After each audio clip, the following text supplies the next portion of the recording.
Yo, Chris, how much time do I have? I have a fucking minute and 17 seconds on this. So if you can describe in a real fucking simple way, what the fuck does love mean to you?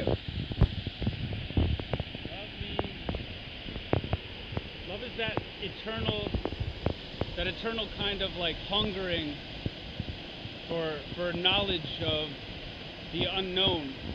So I want to be able to grab and figure out some sort of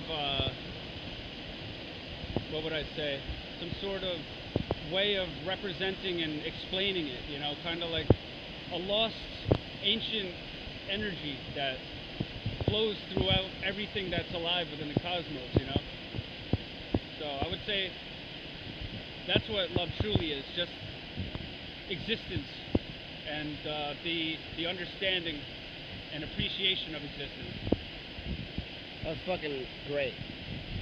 Thank you. Thank you very much.